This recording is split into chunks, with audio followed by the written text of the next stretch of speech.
Primeira carta a Timóteo, capítulo 1. Saudação. Eu, Paulo, apóstolo de Cristo Jesus, por ordem de Deus, o nosso Salvador, e de Cristo Jesus, a nossa esperança, escrevo a você, Timóteo, meu verdadeiro filho na fé. Que a graça, a misericórdia e a paz de Deus, o Pai, e de Cristo Jesus, o nosso Senhor, estejam com você. Falsas doutrinas. Peço que você continue na cidade de Éfeso, como já pedi quando estava indo para a província da Macedônia. Existem aí nessa cidade alguns que estão ensinando doutrinas falsas, e você precisa fazer com que eles parem com isso.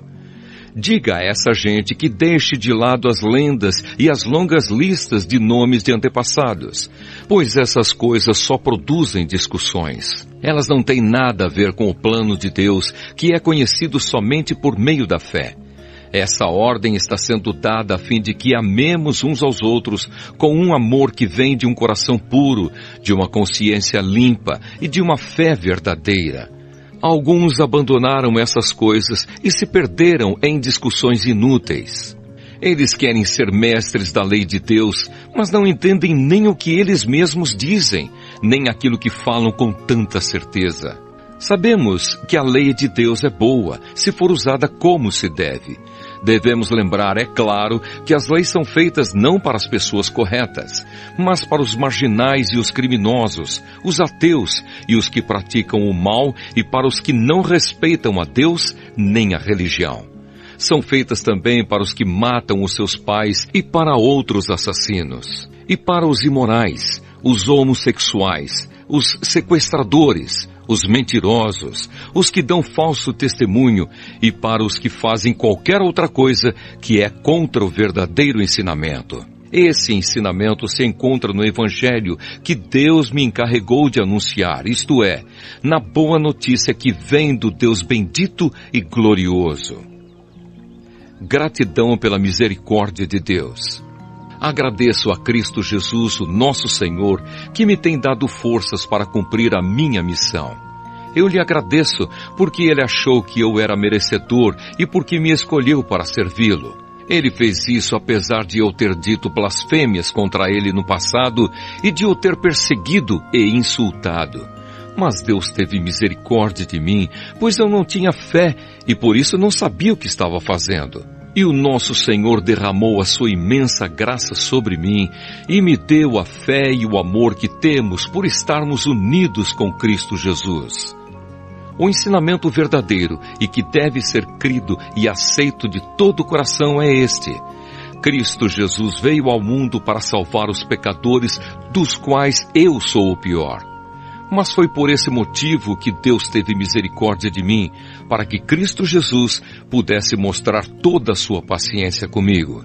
E isso ficará como exemplo para todos os que, no futuro, vão crer nele e receber a vida eterna. Ao Rei eterno, imortal e invisível, o único Deus, a Ele sejam dadas a honra e a glória para todos sempre. Amém. Timóteo, meu filho, eu entrego essa ordem a você. Ela está de acordo com as palavras da profecia, ditas há muito tempo a respeito de você. Que essas palavras sejam as suas armas, para que você possa combater bem. Conserve a sua fé e mantenha a sua consciência limpa. Algumas pessoas não têm escutado a sua própria consciência, e isso tem causado a destruição da sua fé. Entre elas estão Himeneu e Alexandre, que eu já entreguei a Satanás para que aprendessem a não blasfemar mais. Primeira carta a Timóteo, capítulo 2. Conselhos sobre a oração. Em primeiro lugar, peço que sejam feitos orações, pedidos, súplicas e ações de graças a Deus em favor de todas as pessoas. Orem pelos reis e por todos os outros que têm autoridade, para que possamos viver uma vida calma e pacífica, com dedicação a Deus e respeito aos outros. Isso é bom, e Deus, o nosso Salvador, gosta disso. Ele quer que todos sejam salvos e venham a conhecer a verdade, pois existe um só Deus e uma só pessoa que une Deus com os seres humanos. o ser humano Cristo Jesus, que deu a sua vida para que todos fiquem livres dos seus pecados. Esta foi a prova, dada no tempo certo, de que Deus quer que todos sejam salvos. E eu fui escolhido como apóstolo e mestre dos não-judeus para anunciar a mensagem da fé e da verdade. Eu não estou mentindo, estou dizendo a verdade. Quero que em todos os lugares os homens orem, homens dedicados a Deus, e que, ao orarem, eles levantem as mãos sem ódio e sem brigas. A mulher cristã. Quero também que as mulheres sejam sensatas e usem roupas decentes e simples. Que elas se enfeitem, mas não com penteados complicados, nem com joias de ouro ou de pérolas, nem com roupas caras. Que se enfeitem com boas ações, como devem fazer as mulheres que dizem que são dedicadas a Deus. As mulheres devem aprender em silêncio e com toda a humildade. Não permito que as mulheres ensinem ou tenham autoridade sobre os homens. Elas devem ficar em silêncio, pois Adão foi criado primeiro e depois Eva. E não foi Adão quem foi enganado. A mulher é que foi enganada e desobedeceu à lei de Deus. Mas a mulher será salva tendo filhos, se ela, com pureza, continuar na fé, no amor e na dedicação a Deus. Primeira carta a Timóteo, capítulo 3. Os bispos. Este ensinamento é verdadeiro. Se alguém quer muito ser bispo na igreja, está desejando um trabalho excelente. O bispo deve ser um homem que ninguém possa culpar de nada. Deve ter somente uma esposa, ser moderado, prudente e simples. Deve estar disposto a hospedar pessoas na sua casa e ter capacidade para ensinar. Não pode ser chegado ao vinho nem briguento, mas deve ser pacífico e calmo. Não deve amar o dinheiro, deve ser um bom chefe da sua própria família e saber educar os seus filhos de maneira que eles lhe obedeçam com todo o respeito. Pois se alguém não sabe governar a sua própria família, como poderá cuidar da igreja de Deus? O bispo não deve ser alguém convertido há pouco tempo. Se for, ele ficará cheio de orgulho e será condenado como o diabo foi. É preciso que o bispo seja respeitado pelos de fora da igreja para que não fique desmoralizado e não caia na armadilha do diabo. Os diáconos. Do mesmo modo, os diáconos devem ser homens de palavra e sérios. Não devem beber muito vinho, nem ser gananciosos. Eles devem se apegar à verdade revelada da fé e ter sempre a consciência limpa. Primeiro devem ser provados e depois, se forem aprovados, que sirvam à igreja. A esposa do diácono também deve ser respeitável e não deve ser faladeira. Ela precisa ser moderada e fiel em tudo. O diácono deve ter somente uma esposa e ser capaz de governar bem os seus filhos e toda a sua família. Pois os diáconos que fazem um bom trabalho conquistam o respeito dos irmãos na fé e são capazes de falar com coragem sobre a sua fé em Cristo Jesus.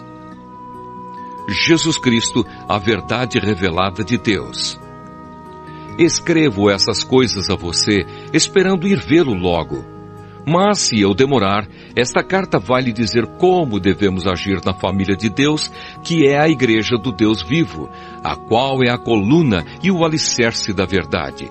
Sem nenhuma dúvida, é grandiosa a verdade revelada na nossa religião. Essa verdade é a seguinte: Ele se tornou um ser humano, foi aprovado pelo Espírito de Deus, foi visto pelos anjos, foi anunciado entre as nações, foi aceito com fé por muitos no mundo inteiro e foi levado para a glória. Primeira carta a Timóteo, capítulo 4. Os falsos mestres. O Espírito de Deus diz claramente que nos últimos tempos alguns abandonarão a fé. Eles darão atenção a espíritos enganadores e a ensinamentos que vêm de demônios. Esses ensinamentos são espalhados por pessoas hipócritas e mentirosas, pessoas cuja consciência está morta como se tivesse sido queimada com ferro em brasa. Essas pessoas ensinam que é errado casar e que é errado comer certos alimentos. Mas Deus criou esses alimentos para que aqueles que creem e conhecem a verdade os comam, depois de terem feito uma oração de agradecimento. Tudo que Deus criou é bom e, portanto, nada deve ser rejeitado. Que tudo seja recebido com uma oração de agradecimento, porque a palavra de Deus e a oração tornam todos os alimentos aceitáveis a Ele. O bom servo de Cristo Jesus. Se der esses conselhos aos irmãos na fé, você será um bom servo de Cristo Jesus, alimentando-se espiritualmente com as doutrinas da fé e com o verdadeiro ensinamento que você tem seguido. Mas não tenha nada a ver com as lendas pagãs e tolas. Para progredir na vida cristã, faça sempre exercícios espirituais, pois os exercícios físicos têm alguma utilidade, mas o exercício espiritual tem valor para tudo, porque o seu resultado é a vida, tanto agora como no futuro. Esse ensinamento é verdadeiro e deve ser crido e aceito de todo o coração. É por isso que lutamos e trabalhamos muito, pois temos posto a nossa esperança no Deus vivo, que é o Salvador de todos, especialmente dos que creem. Recomende e ensine estas coisas. Não deixe que ninguém o despreze por você ser jovem. Mas para os que creem, seja um exemplo na maneira de falar, na maneira de agir, no amor, na fé e na pureza. Enquanto você espera a minha chegada, dedique-se à leitura em público das Escrituras Sagradas, à pregação do Evangelho e ao ensino cristão. Não se descuide do dom que você tem, que Deus lhe deu quando os profetas da igreja falaram, e o grupo de presbíteros pôs as mãos sobre a sua cabeça para dedicá-lo ao serviço do Senhor. Pratique essas coisas e se dedique a elas, a fim de que o seu progresso seja visto por todos. Cuide de você mesmo e tenha cuidado com o que ensina. Continue fazendo isso, pois assim você salvará tanto você mesmo como os que o escutam. Primeira carta a Timóteo, capítulo 5. Como tratar os que creem? Não repreenda um homem mais velho, mas o aconselhe como se ele fosse o seu pai. Trate os homens mais jovens como irmãos, as mulheres idosas como mães, e as mulheres jovens como irmãs, com toda a pureza. Cuide das viúvas que não tenham ninguém para ajudá-las. Mas, se alguma viúva tem filhos ou netos, são eles que devem primeiro aprender a cumprir os seus deveres religiosos, cuidando da sua própria família. Assim eles pagarão o que receberam dos seus pais e avós, pois Deus gosta disso. A verdadeira viúva, aquela que não tem ninguém para cuidar dela, põe a sua esperança em Deus e ora, de dia e de noite, pedindo a ajuda dele. Porém, a viúva que se entrega ao prazer está morta em vida. Timóteo, mande que as viúvas façam o que eu aconselho, para que ninguém possa culpá-las de nada. Porém, aquele que não cuida dos seus parentes, especialmente dos da sua própria família, negou a fé e é pior do que os que não creem. Coloque na lista das viúvas somente a que tiver mais de 60 anos e que tiver casado uma vez só. Ela deve ser conhecida como uma mulher que sempre praticou boas ações. Criou bem os filhos, hospedou pessoas na sua casa, prestou serviços humildes aos que pertencem ao povo de Deus, ajudou os necessitados, enfim, fez todo tipo de coisas boas. Mas não ponha na lista as viúvas mais jovens, porque quando os seus desejos fazem com que queiram casar de novo, elas abandonam a Cristo, e assim elas se tornam culpadas de quebrar a primeira promessa que fizeram a Ele. Além disso, elas se acostumam a não fazer nada e a andar de casa em casa. E pior ainda, aprendem a ser mexeriqueiras, metendo-se em tudo e falando coisas que não devem.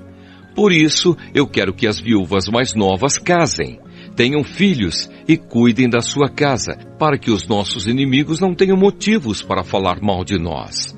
Pois algumas viúvas já se desviaram e seguiram Satanás. Se alguma mulher cristã tem viúvas na sua família, ela deve ajudá-las. Que ela não ponha essa carga sobre a igreja, para que a igreja possa cuidar das viúvas que não tenham ninguém que as ajude. Os presbíteros que fazem um bom trabalho na igreja merecem pagamento em dobro, especialmente os que se esforçam na pregação do Evangelho e no ensino cristão, pois as Escrituras Sagradas dizem: não amarre a boca do boi quando ele estiver pisando o trigo, e dizem ainda: o trabalhador merece o seu salário. Não aceite nenhuma acusação contra qualquer presbítero, a não ser que ela seja feita por 2 testemunhas pelo menos. Repreenda publicamente os presbíteros que cometem pecados, para que os outros fiquem com medo. Na presença de Deus, de Cristo Jesus e dos santos anjos, eu peço e insisto no seguinte: em tudo que você fizer, obedeça a estas instruções, sem preconceito contra ninguém e sem favorecer nenhuma pessoa. Não tenha pressa de colocar as mãos sobre alguém para dedicá-lo ao serviço do Senhor. Não tome parte nos pecados dos outros. Conserve-se puro. Já que muitas vezes você tem ficado doente do estômago, não beba somente água, mas beba também um pouco de vinho. Os pecados de algumas pessoas podem ser vistos claramente antes mesmo de elas serem julgadas, mas os pecados de outras pessoas só são vistos depois. Assim também as boas ações são vistas claramente e mesmo aquelas que são difíceis de ver não poderão ficar escondidas para sempre. Primeira carta a Timóteo, capítulo 6. Aqueles que são escravos devem tratar o seu dono com todo respeito, para que ninguém fale mal do nome de Deus e dos nossos ensinamentos. E os escravos que têm dono cristão não devem perder o respeito por ele, por ser seu irmão na fé. Pelo contrário, devem trabalhar para ele melhor ainda, pois o dono que recebe os seus serviços é cristão e irmão amado. Os falsos ensinamentos e a verdadeira riqueza. Ensine e recomende estas coisas. Se alguém ensina alguma doutrina diferente e não concorda com as verdadeiras palavras do nosso Senhor Jesus Cristo e com os ensinamentos da nossa religião, essa pessoa está cheia de orgulho e não sabe nada. Discutir e brigar a respeito de palavras é como uma doença nessas pessoas. E daí vem invejas, brigas, insultos, desconfianças maldosas e discussões sem fim, como costumam fazer as pessoas que perderam o juízo e não têm mais a verdade. Essa gente pensa que a religião é um meio de enriquecer. É claro que a religião é uma fonte de muita riqueza, mas só para a pessoa que se contenta com o que tem.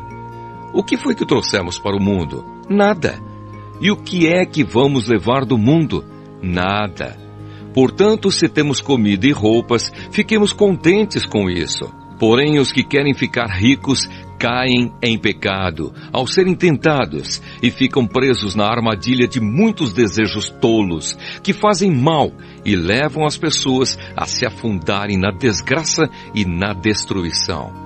Pois o amor ao dinheiro é uma fonte de todos os tipos de males. E algumas pessoas, por quererem tanto ter dinheiro, se desviaram da fé e encheram a sua vida de sofrimentos. Uma vida dedicada a Deus. Mas você, homem de Deus, fuja de tudo isso. Viva uma vida correta, de dedicação a Deus, de fé, de amor, de perseverança e de respeito pelos outros. Corra a boa corrida da fé e ganhe a vida eterna, pois foi para essa vida que Deus o chamou quando você deu o seu belo testemunho de fé na presença de muitas testemunhas. Agora, diante de Deus, que dá vida a todas as criaturas, e diante de Cristo Jesus, que deu o seu belo testemunho de fé em frente de Pôncio Pilatos, eu ordeno a você o seguinte: cumpra a sua missão com fidelidade, para que ninguém possa culpá-lo de nada, e continue assim até o dia em que o nosso Senhor Jesus Cristo aparecer. Quando chegar o tempo certo, Deus fará com que isso aconteça. O mesmo Deus, que é o bendito e único Rei, o Rei dos Reis e o Senhor dos Senhores, o único que é imortal. Ele vive na luz e ninguém pode chegar perto dela. Ninguém nunca ouviu nem poderá ver. A Ele pertencem a honra e o poder eterno. Amém. Aos que têm riquezas neste mundo, ordene que não sejam orgulhosos e que não ponham a sua esperança nessas riquezas, pois elas não dão segurança nenhuma. Que eles ponham a sua esperança em Deus, que nos dá todas as coisas em grande quantidade para o nosso prazer. Mande que façam o bem, que sejam ricos em boas ações, que sejam generosos e estejam prontos para repartir com os outros aquilo que eles têm. Desse modo, eles juntarão para si mesmos um tesouro que será uma base firme para o futuro. E assim conseguirão receber a vida, a verdadeira vida. Timóteo, guarde bem aquilo que foi entregue aos seus cuidados. Evite os falatórios que ofendem a Deus e as discussões tolas a respeito daquilo que alguns, de modo errado, chamam de conhecimento. Algumas pessoas, afirmando que tinham esse conhecimento, se desviaram do caminho da fé. Bênção. Que a graça de Deus esteja com vocês.